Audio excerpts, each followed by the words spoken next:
Pensando Espiritualmente, de John Owen. Capítulo 5. Cultivando Pensamentos Espirituais. Num capítulo posterior, na segunda parte desse livro, vou examinar mais profundamente o desenvolvimento de uma mente espiritual.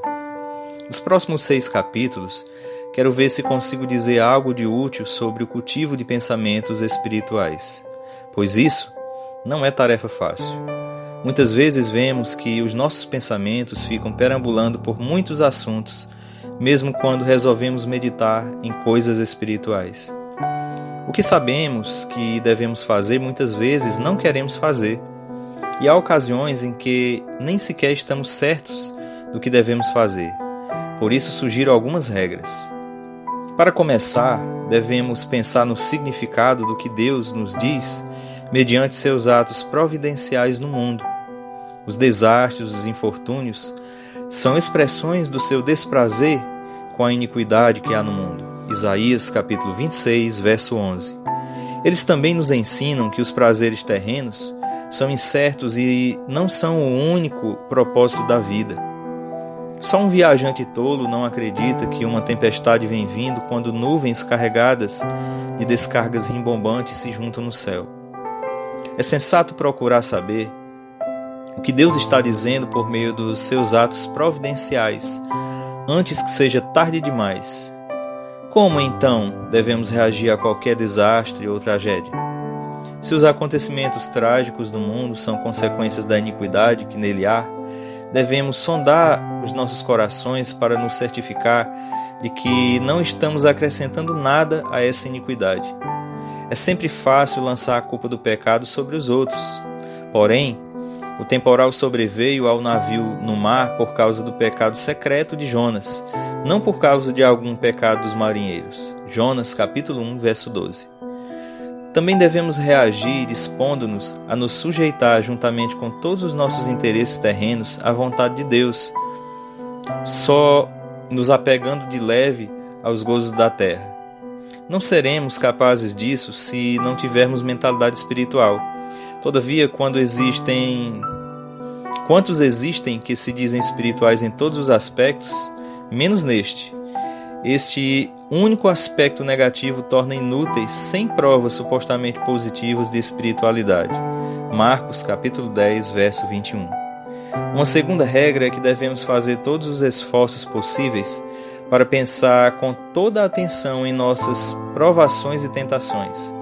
Todo doente vai querer saber o que puder sobre a sua doença e sobre como ser curado dela. Acaso não deveríamos nos preocupar igualmente com a má saúde espiritual?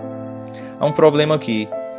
Quanto mais pensarmos nas coisas que nos tentam, mais tentados provavelmente seremos, pois as tentações ganham força sobre nós quando pensamos continuamente nelas. Por isso, o meu conselho para pensar com toda a atenção nas coisas que tentam é só para aqueles que se veem grandemente perturbados por essas coisas e desejam sinceramente dominá-las. Há um modo especial de lidar com este problema. Tais pessoas não devem pensar na natureza do pecado para o qual estão sendo tentadas. Em vez disso, devem pensar na culpa desse pecado para que se humilhem e no seu poder para que busquem o poder de Cristo contra ele. A libertação da tentação só vem pela confiança em que Cristo nos dá a graça para a vitória. Hebreus, capítulo 4, versos 15 e 16. Há 2 tipos de tentação e todo crente é tentado alguma vez. Existem tentações extraordinárias, quando Deus as ordena por alguma razão especial, embora Ele mesmo não tente ninguém. Estas ocorrem a fim de que os crentes aprendam das suas fraquezas e sejam levados a buscar a Deus urgentemente. E há tentações ordinárias, comuns, que muitas vezes nem parecem tentações a menos que os crentes tenham suficiente mentalidade espiritual para discerni-las e oferecer-lhes resistência. Por exemplo, mesmo os melhores de nós dificilmente podem evitar o perigo do orgulho quando obtêm algum sucesso. Existem também tentações às quais os ricos são propensos e outras às quais os pobres estão sujeitos. Provérbios capítulo 30, verso 8.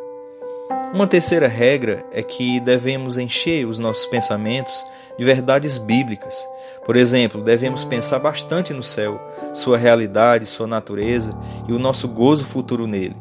A mentalidade espiritual é mentalidade celestial, Colossenses capítulo 3, verso 1. Muitos cristãos negligenciam este dever, quer por ignorância desses fatos, quer por falta de desejo. Eles ignoram estas coisas não porque não há como conhecê-las, e sim unicamente por causa da sua própria negligência. Pode-se esperar diversas vantagens do hábito de pensar regularmente no céu. De igual modo, assim como quando olhamos para uma forte luz e a sua imagem nos cega a vista por algum tempo, assim também todo aquele que medita nas glórias celestiais verá diminuir o desejo das coisas terrenas.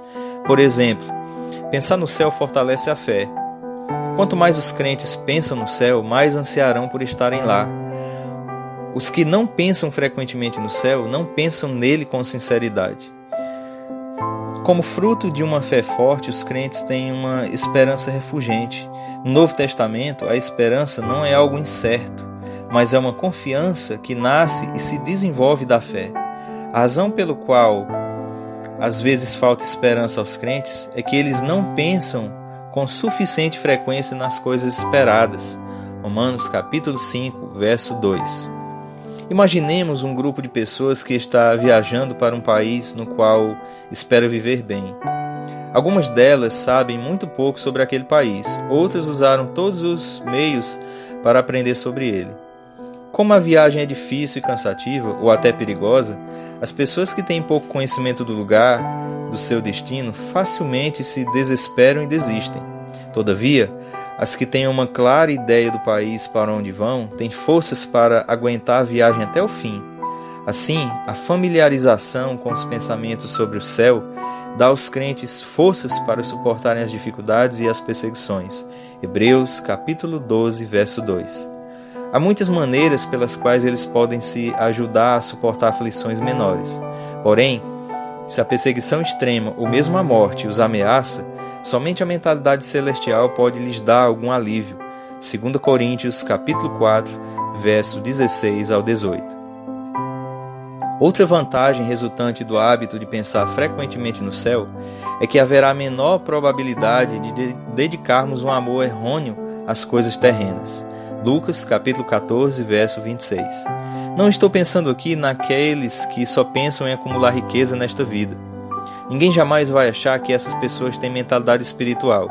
Estou pensando naqueles que afirmam que se interessam pelas coisas espirituais, adquirem sua riqueza por meios legais e honestos e vivem moderadamente.